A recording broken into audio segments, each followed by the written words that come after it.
Muito bem, meus queridos.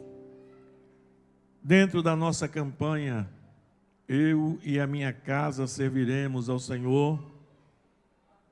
Esta semana, o tema será protegendo a família das influências do mundo. Eu já quero começar fazendo uma pergunta a cada um dos irmãos, os irmãos que nos acompanham pela Rádio Novas de Paz. Estamos aqui no Templo Central da Assembleia de Deus, aqui em Jardim Piedade. Os irmãos que nos acompanham pelas redes sociais. Glória a Deus. E você que está aqui no templo, eu quero fazer uma pergunta para você. O que é que você está fazendo para proteger a sua família das influências do mundo? Você está fazendo alguma coisa? Ou você está indiferente? Sinceramente, não é? Se você tiver que responder isso diante de Deus agora, o que é que você responderia? Se você tivesse que responder diante de Deus agora, o que é que você está fazendo para proteger a sua família das influências do mundo? No mínimo, eu pergunto, você está pelo menos orando? Pelo menos orando pela sua família, você está orando? Você ora pelos seus filhos, suas filhas, sua esposa, seu marido? Jesus, livra meu marido do mundo, das influências desse mundo. Livra minha esposa das influências desse mundo. Livra meus filhos da influência desse mundo. Porque, meus queridos, eu tenho certeza que aqui na igreja tem muitos que estão sendo vítimas.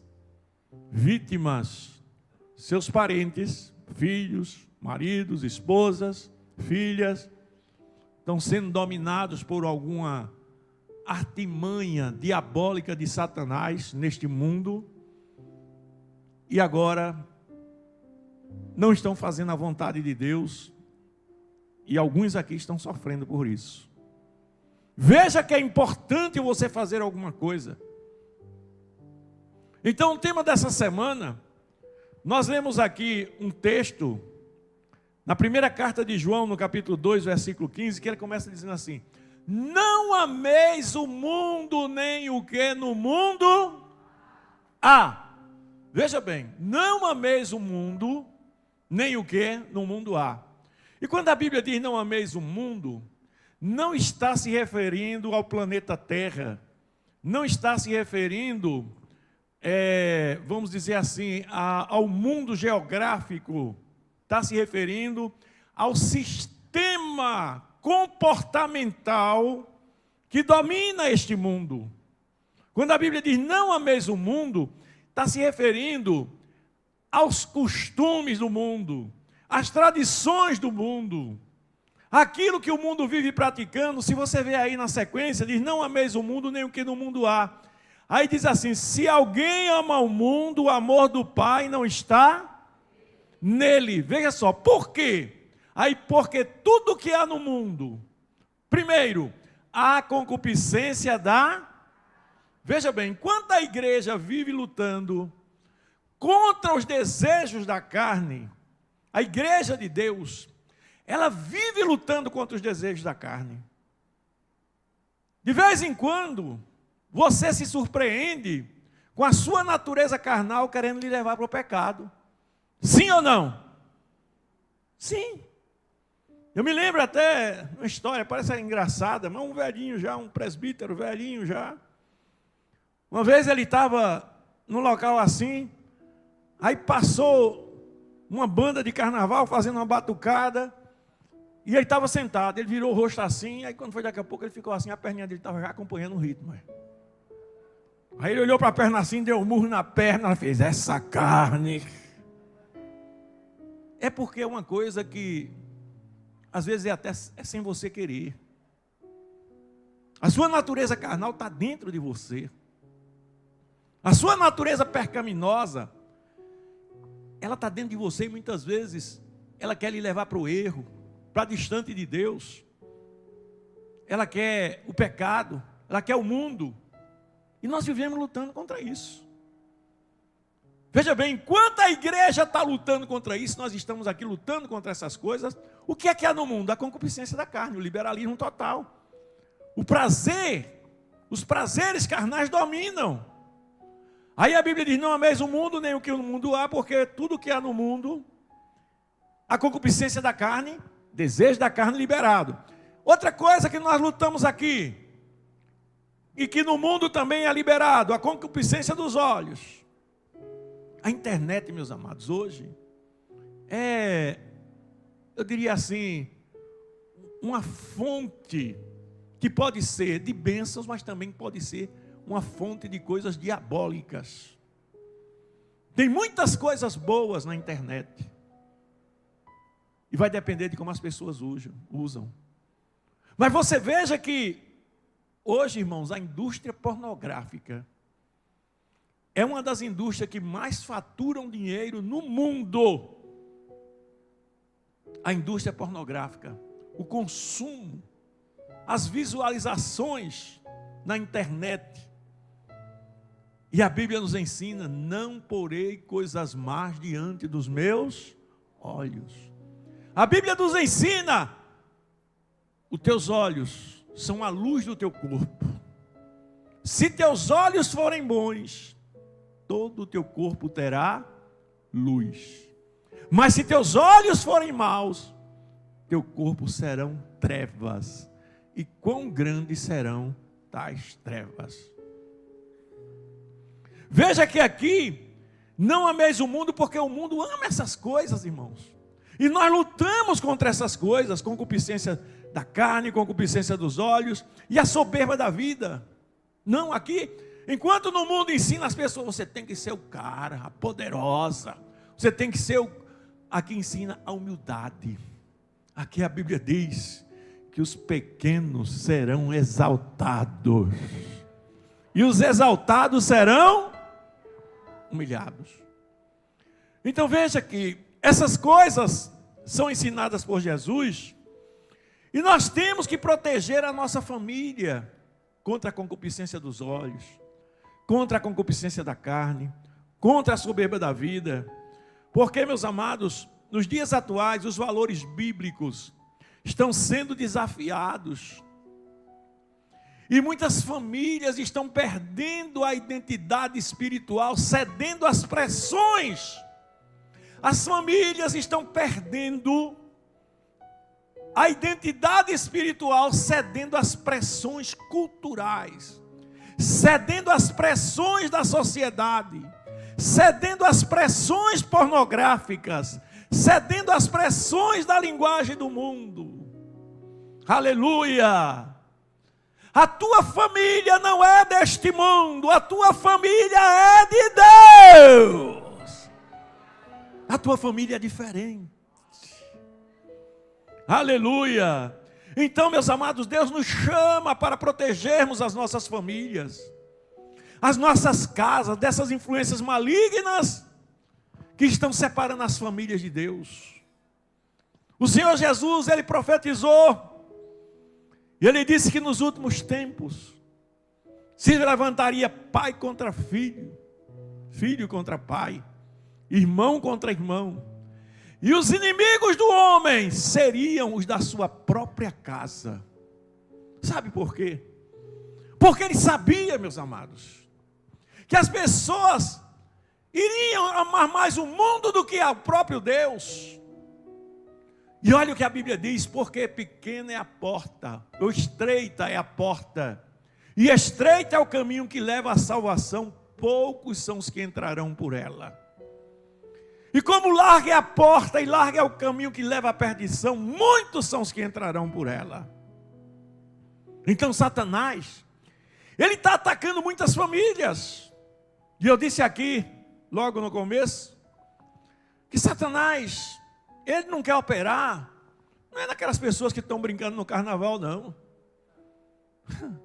Aquelas pessoas ali, irmãos, elas já estão dominadas pelo espírito maligno. Infelizmente é uma realidade. Eu sei que isso pode até estar ferindo alguém aqui, que tem um parente que brinca carnaval, mas é uma realidade. É a Bíblia que diz que o mundo jaz, ou está. O mundo está no maligno.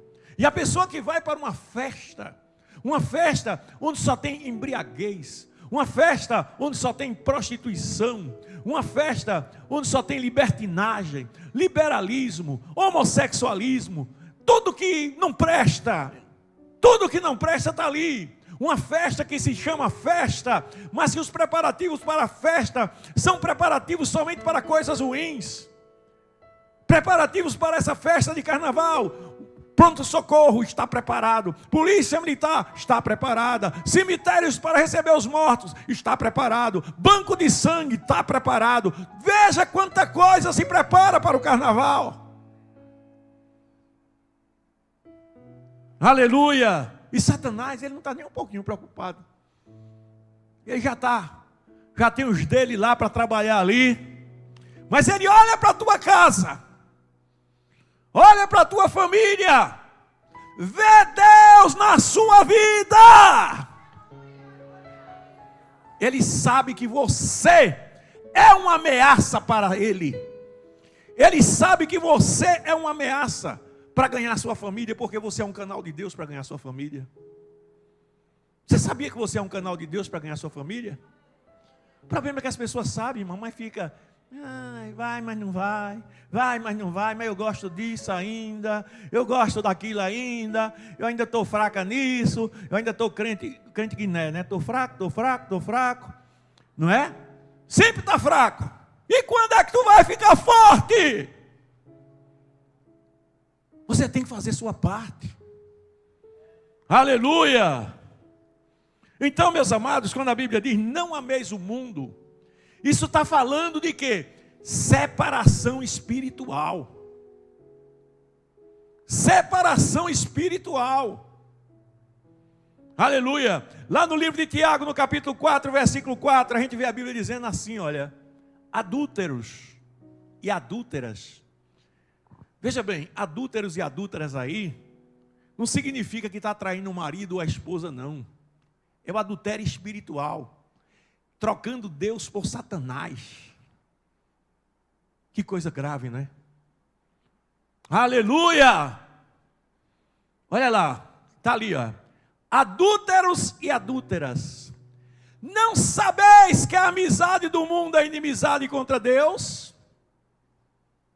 Portanto, qualquer que quiser ser amigo do mundo, constitui-se... Aleluia! E Satanás, ele sabe trabalhar.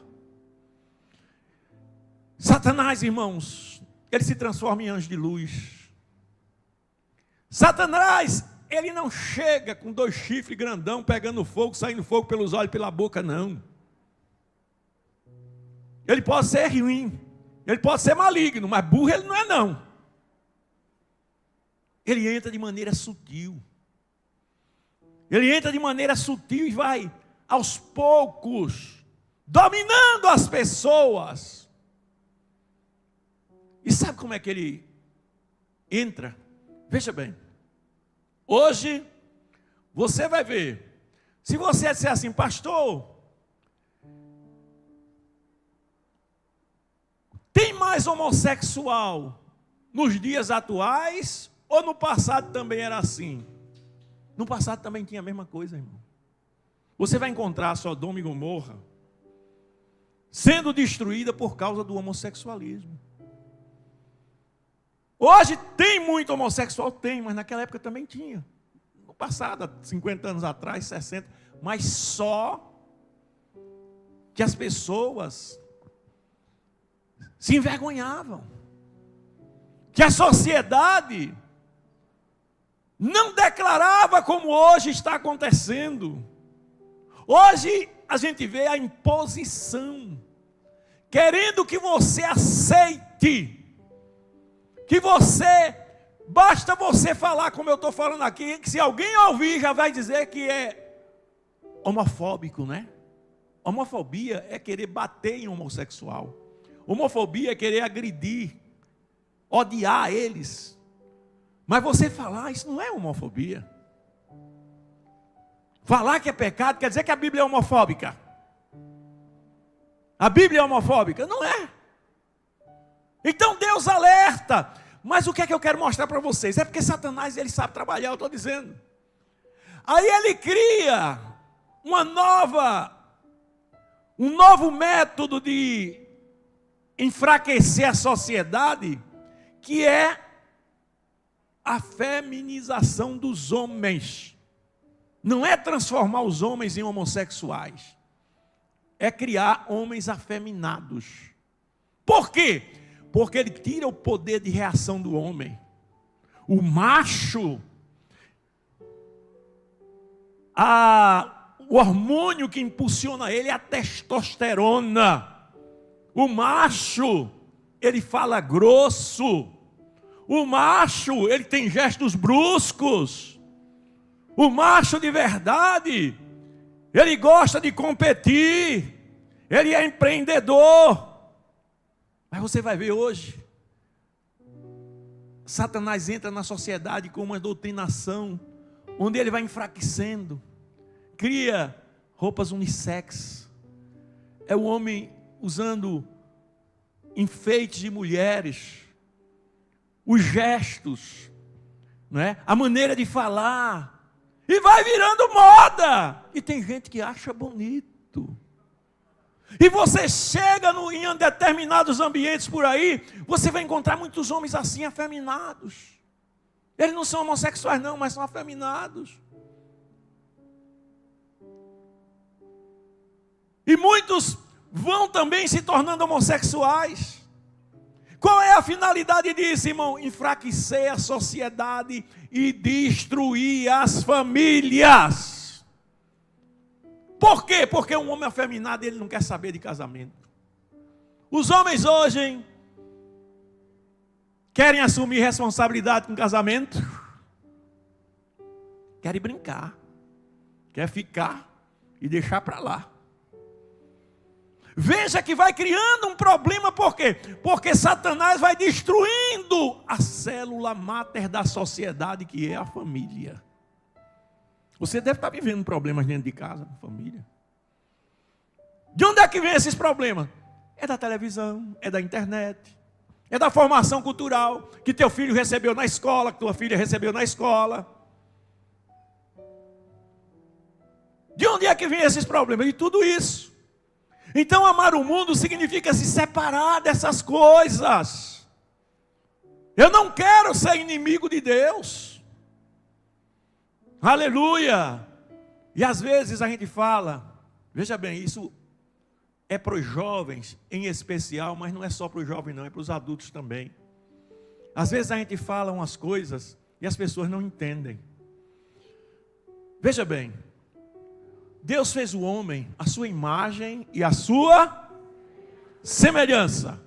Então um homem bem vestido, uma mulher bem vestida, é uma mulher que está vestido com modéstia, elegante, não é? Um homem de paletó, um homem arrumado, cheiroso, não é? Uma mulher também arrumada, cheirosa, cabelinho arrumado. Isso é bonito, irmãos, e é o padrão que a gente anota na nossa igreja. Uma roupa composta, uma roupa que não seja sensual, porque o seu valor não está em você mostrar o seu corpo. O seu valor está em você mostrar Deus na sua vida. Aleluia. Aí sabe o que Satanás faz? Ele cria uma moda. Ele cria uma moda. Aí pega uma calça. Olha aí, vamos agora. Eu sei que eu vou levar um bocado de marretada agora. Pega uma calça, bota ela toda rasgada, bota na loja para vender, e a pessoa vai lá e compra e usa, e acha que é uma coisa normal. Satanás quer te transformar em Maria Mulambo. É um espírito que tem.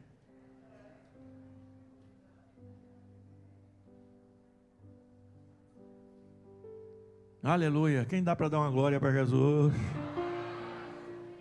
E eu tenho que proteger minha família disso. Aleluia. Não é pecado você usar uma calça jeans. Não é pecado. Não é pecado você usar um blusão. Eu tenho calça jeans, eu tenho blusão jeans. Mas é uma cor bonita, padrão, toda igualzinho. Não é? E ele começa sutilmente. Começa desbotando, né? Porque uma coisa desbotada já é uma coisa que está fora do normal. Sim ou não?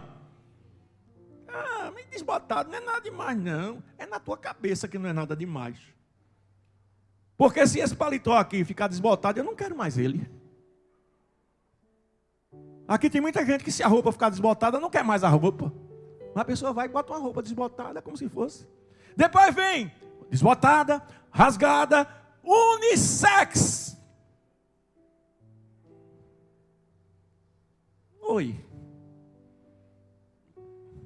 Aí o cara veste uma calça, irmão, que as pernas ficam parecendo um pirulito. Não é? Calcinha bem justinha. Não é a moda, é calça unissex. Aleluia. Então, olha, não amar o mundo significa separação do mundo. Aleluia. Então, eu preciso ensinar a minha família essas coisas. Olha, e outra coisa. Fique certo de uma coisa. Na sua família vai aparecer alguém que não vai aceitar. Agora, eu não posso concordar. Eu, como líder da família, eu não concordo. Eu não concordo. Então, a Bíblia diz assim, olha, ensina os teus filhos no caminho em que ele deve, e quando ele crescer, não se desviará dele. Então veja que eu preciso guardar minha família do mundo ensinando. Agora sabe como é que eu vou ensinar? Não é dando grito, não é dando ordem, mandando fazer, não é com minha vida. Salmo 101, versículo 2 e 3, diz assim, olha: portar-me-ei com inteligência no caminho reto. Quando virás a mim? Andarei na minha casa com um coração sincero. Eita Jesus. Andarei na minha casa com um coração sincero. Oh, rabacalachomenai. O lugar de você ser crente é na sua casa. O lugar onde você vai dar testemunho de crente é dentro da sua casa. Agora você vai ver o que é que vai dizer aqui agora. Parece que Jesus estava adivinhando. Adivinhando não, profetizando, não é? Andarei em minha casa com um coração sincero. Salmo 101, versículo 2 e 3. Aí diz assim: não porei coisa má diante dos meus. Eita Jesus. Odeio a obra daqueles que se desviam. Não se me pegará a mim. Quando ele diz odeio a obra daqueles que se desviam, ou seja, eu não aceito essas coisas. E se eu não aceito essas coisas, eu tenho que começar dentro da minha própria casa. Aleluia. Louvado seja o nome do Senhor. Meus irmãos, nós não estamos brincando de ser crente. Nós não estamos aqui brincando de ser crente. Você é um servo do Deus Altíssimo. Você é uma serva do Deus Altíssimo. E tua mente não pode aceitar as setas malignas que vêm para querer destruir tua vida e da tua família. Tua mente está blindada por Deus. Aleluia. Aleluia. Vamos ver outra coisa interessante aqui. Nós precisamos manter uma vida de oração, uma vida diferente do mundo, uma vida onde você realmente brilhe para esse mundo. Eu estava dizendo ao pastor Elias, ele quando me apresenta aqui, irmãos, ele me bota lá em cima. Eu digo: Elias, não faz isso não, daqui a pouco o povo vai dizer que tu está me bajulando, Elias. Eu disse brincando com ele aqui. Mas é uma realidade, irmão. Não é a realidade que eu estou falando, não é isso não. Quando ele diz assim, o meu pastor, o anjo dessa igreja, o enviado que faz a diferença. Irmãos, olha, eu vou dizer uma coisa a vocês. Pastor Elias, o senhor está certo, eu procuro fazer a diferença. Eu procuro fazer a diferença. Fazer a diferença não é andar de paletó, nem tampouco andar com a Bíblia grande. Fazer a diferença é ser crente. Quando você está sozinho, que você tem a oportunidade de pecar e diz: não, eu não peco, porque Jesus está comigo. Eu não preciso do pecado. Aleluia. Olhe para a pessoa que está do seu lado e diga assim: você vai ter que fazer a diferença. Oh, aleluia. Veja a diferença que existe entre o crente e o mundo. Quem quiser, abra a sua Bíblia aí, 2 Coríntios. 2 Coríntios capítulo 6. Você vai ver aqui que coisa tremenda. A diferença que existe, que deve existir entre o crente e o mundo. Você está aprendendo hoje que você deve proteger a sua família das influências do mundo. 2 Coríntios capítulo 6, a partir do versículo 14. A Bíblia diz: não vos prendais a um jugo desigual. Glória a Deus. 2 Coríntios 6 e 14. Não vos prendais a um jugo desigual com os infiéis. Olha lá, os infiéis são uma coisa, você é outra. Eles vivem no mundo, você vive em outro. Eles amam as concupiscências dos olhos, a concupiscência da carne, a soberba da vida. Você não ama, você luta contra essas coisas. Não vos prendais a um jugo desigual com os infiéis. Porque que sociedade tem a justiça com a injustiça? Que comunhão tem a luz com as trevas? Aleluia! E que concórdia há entre Cristo e Belial? Ou seja, que concórdia tem? Que concordância tem entre o Espírito que habita em você e o Espírito que habita no mundo? Oh, irmãos, eu fico até olhando assim, sinceramente. Claro que você tem que conversar com pessoas que não são crentes, senão você teria que sair desse mundo. Você tem que conversar, conviver com ela, mas é amigo. Só andar com pessoa não crente. Sentir prazer de estar andando com pessoa não crente. Vai para a casa de fulano que não é crente bater papo. Conversar com ele, ficar conversando. Contar os problemas de casa. Vai o cara cortar o cabelo. Está lá cortando o cabelo e ele contando a história da família todinha para o barbeiro, que nem crente é. A irmã vai na manicure. Está lá contando. Meu marido não presta. Meu marido fez isso. Meu marido não sei o quê. Que concordância tem Cristo que está na sua vida com as trevas?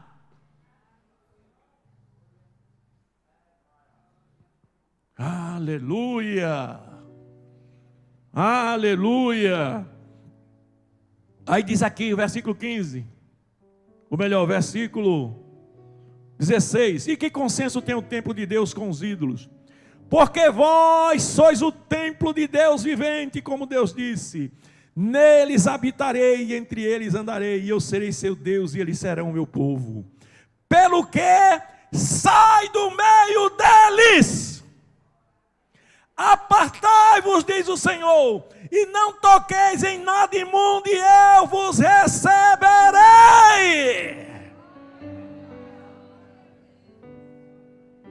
Aleluia! E eu serei para vós pai, e vós sereis para mim filhos e filhas, diz o Senhor Todo-Poderoso.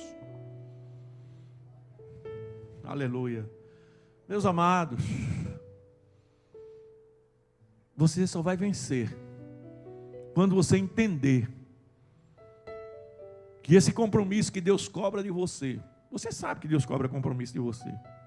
Deus cobra mais compromisso de você. Quando você assumir esse compromisso, cobra, porque até hoje eu vejo que Deus ainda cobra alguma coisa de mim. E quando eu era mais jovem, eu via Deus cobrando muitas coisas de mim, que eu disse, não, eu vou ter que sair disso. Eu vou ter que deixar isso, eu não posso. Eu agora sou crente, tenho que mudar nisso, tenho que melhorar nisso. E tem pecado, irmão, que é ruim de sair, viu? Tem pecado que às vezes você pensa que não vai vencer nunca. Mas Deus jamais, Ele iria pedir para você vencer o pecado se você não tivesse condições de vencer. Não existe pecado que não possa ser vencido.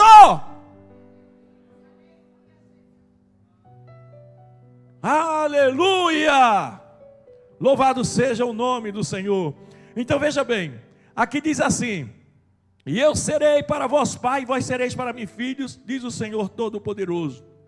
Mas eu quero chamar a atenção, quando ele diz aqui no versículo 17, por isso sai do meio deles, apartai-vos, diz o Senhor, e não toqueis em nada imundo, e eu vos receberei.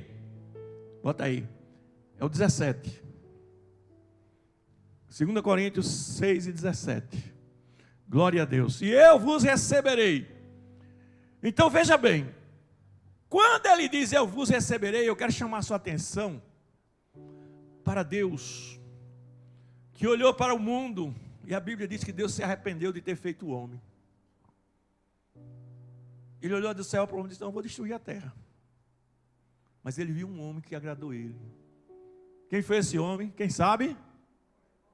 Noé. Aleluia. Preste atenção. Olha a responsabilidade agora, pastor Elias. Por causa de um homem, Noé, Deus salvou ele e toda a sua.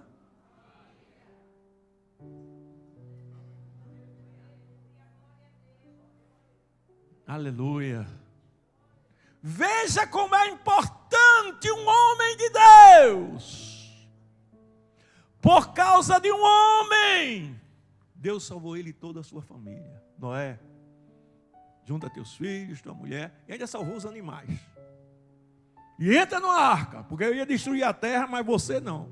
Eu vou fazer uma arca, vocês vão passar um tempo aí nadando nessas águas, mas não vai morrer ninguém. Nem você, nem sua família. Quando o homem agrada a Deus, irmãos, Deus faz uma obra na sua família. Aleluia. Diga para a pessoa que está do seu lado, Deus está falando contigo. Oh, rabacalaxanamá. Aleluia. Ensine. Ensine sua família. Deus disse que ia abençoar Abraão, porque eu sei que Abraão irá ensinar aos seus filhos os meus estatutos. Olha. Ensine a seus filhos, ensine a sua família. Você é responsável diante de Deus pela sua família. Pastor, por que tem que ser eu, não pode ser meu irmão? Moisés uma vez disse isso a Arão, não foi? Deus mandou Moisés. Moisés, Senhor, eu não sei falar não, manda meu irmão Arão. Aí Deus disse, então vamos fazer o seguinte, quem vai falar quando chegar lá é Arão, tu não vai falar não. Agora, ele vai ser tua boca e tu vai ser a minha boca para ele. Deu a responsabilidade maior a Moisés. No final das contas, o líder tinha que ser Moisés. Então, meus amados, a gente vê que Deus, por causa de um homem, Ele faz coisas tremendas. Então você precisa ensinar seus familiares a guardar o seu coração. Provérbios 4 e 23. A Bíblia diz assim, olha, sobre tudo que se deve guardar, guarda o teu coração, porque dele procede as saídas da vida. Aleluia. Aleluia. E como é que uma pessoa guarda o seu coração? Como é que eu posso guardar meu coração? O que é que eu vou dizer à minha família para fazer, para guardar seu coração? O Salmo 119 responde. Aleluia. Aleluia. Salmo 119, versículo 9 ao 11 diz assim: como purificará o jovem o seu caminho? Observando conforme a sua palavra. Aí diz: com todo o meu coração te busquei, não me deixei desviar dos teus mandamentos, escondi a tua palavra no meu coração para não pecar contra ti. Encha seu coração com a palavra de Deus. Encha seu coração com a palavra de Deus. A palavra de Deus não são somente palavras escritas. Isso aqui, meu querido, minha amada, é uma Bíblia. Isso aqui é a palavra meramente escrita. Mas essa palavra que está aqui escrita, se eu puxar aqui esse papel, ele rasga. Eu posso até jogar e jogar fora e não tem problema. Mas a palavra em si, o que ela diz, ela é viva. Ela é viva. Quando você aprende ela entra em você, vai até a divisão da alma e do seu espírito. É como uma semente plantada dentro de você. Ela começa germinando, lhe dando poder, lhe dando autoridade, lhe dando alegria. E o pecado não vence a palavra.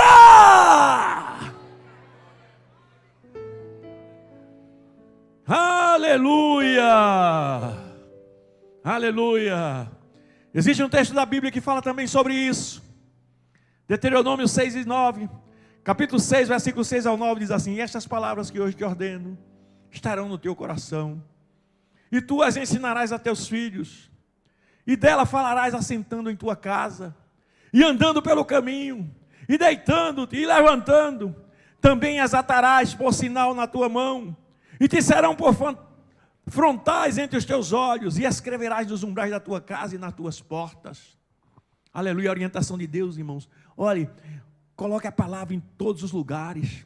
Coloque primeiro no seu coração, depois ensine a seus filhos, fale dela sentando-se na sua casa, quando você estiver andando pelo caminho, fale da palavra, quando você estiver também deitando, quando você se levantar, fale a palavra, pense na palavra, comece a meditar segundo a palavra. Você vai ver que quando a palavra de Deus está na sua mente, lhe dominando, ela estabelece os teus pensamentos. Você agora vai se levantar e vai dizer assim: para onde eu vou? E vai dizer: Jesus, me orienta para onde eu vou. Mas você vai sair guiado por Deus e vai encontrar tudo que Deus quer para você. Você, quando não tem a palavra, você fica logo revoltado, fica logo dentro de casa, sem saber o que fazer, começa a murmurar, começa a reclamar da vida, e Satanás batendo palma. Mas com a palavra de Deus, você vai ver que ele vai te levar para uma porta grande, e vai fazer coisas grandes na tua vida, porque você está se deixando guiar pela palavra de Deus. Louvado seja o nome do Senhor. Ensine a família a rejeitar os padrões do mundo. Rejeite e ensine a família a rejeitar. Aleluia. Na minha experiência, a gente passa por coisas que às vezes alguém não quer fazer do jeito que você quer, ou melhor, do jeito que você está dizendo que Deus mandou, mas você continua dando exemplo. Continua dando exemplo. Na sua família você é o exemplo. E eu quero dizer uma coisa para você, preste atenção. Lembre-se que sempre haverá alguém olhando para você, da sua família, e você será um exemplo para essa pessoa. Teu filhinho, tua filhinha, olha a mamãe, olha a maneira que ela se comporta. Eu conheço uma família que as filhinhas são brabas demais. Sério, sabe quem eu estou falando? A família, olha, as filhinhas são brabas demais, mas é a cara da mãe. É o jeito da mãe. Entendeu? Por quê? Porque a mãe age assim. Você é um exemplo para seus filhos. Louvado seja o nome do Senhor. E agora, para concluir, meus queridos, cuidado na sua família com a influência da mídia. A influência dessa cultura que estão querendo aí implantar na sociedade. Cuidado, porque a coisa é séria. Eu só quero mostrar a você que hoje a coisa como vai relaxando. A sociedade como vai relaxando e os próprios crentes também. Os próprios crentes vão relaxando também. Na doutrina de Deus. Preste atenção. Vamos voltar o tempo há 30, 40 anos atrás. Hoje, quando a gente fala em divórcio na igreja, tem gente que diz, não, mas tem que divorciar mesmo. Até crente. Tem que divorciar mesmo. Não dá não para viver com uma pessoa e não sabe mais lutar em oração. Não sabe mais buscar a Deus. Mas há 30 anos atrás, o divórcio era proibido no Brasil. Não era somente para os crentes, não. Era para toda a sociedade. Eu não lembro qual foi o ano exatamente. Mas se criou a lei do divórcio. Autorizando o divórcio no Brasil. Não era permitido. Por quê? Porque a lei brasileira era, aliás, ainda é, grande parte baseada no direito romano, que vem da Bíblia. Das coisas da Bíblia. Você veja que a cultura do Brasil é uma cultura cristã. E a lei não permitia, a lei brasileira não permitia o divórcio. Você podia se separar. A gente chamava de desquite, né? Se desquitava. Vai viver separado um do outro. Mas não podia se divorciar. Até o cantor Roberto Carlos, ele, na época eu me lembro que ele inventou de ir para a Bolívia para casar com outra mulher lá na Bolívia. Chegou aqui e deu o maior problema, irmãos. Processo contra ele. Por quê? Porque não podia. Você vê que a coisa foi relaxando de um jeito que o povo pensa que é tudo normal. Não, tem que separar mesmo. Tem que separar mesmo. Não, irmão. A Bíblia diz que aquilo que Deus uniu, o homem não separa. E como é isso, pastor? Deixa eu te explicar. Vê bem. Só existe um caso que Deus permite a separação e mesmo assim Ele não autoriza casar novamente. Qual é o caso? É em caso de adultério. Se você não tiver condições de perdoar e quiser se separar, está autorizado a separar. Se você não quiser conviver com a pessoa, está autorizado a se separar. Mas você não pode casar de novo. Biblicamente não pode. Ah, pastor, é muito rigoroso. Não é rigoroso não. Somos nós que não somos mais aqueles crentes fervorosos de oração. Não somos mais aqueles crentes que acreditavam e Deus fazia milagre. Um homem que crê, irmão, uma mulher que crê, Deus se agrada dele. Deus diz, eu o receberei, como Moisés. Salvou toda a família de Moisés, irmão. Por causa de Moisés não, de Noé.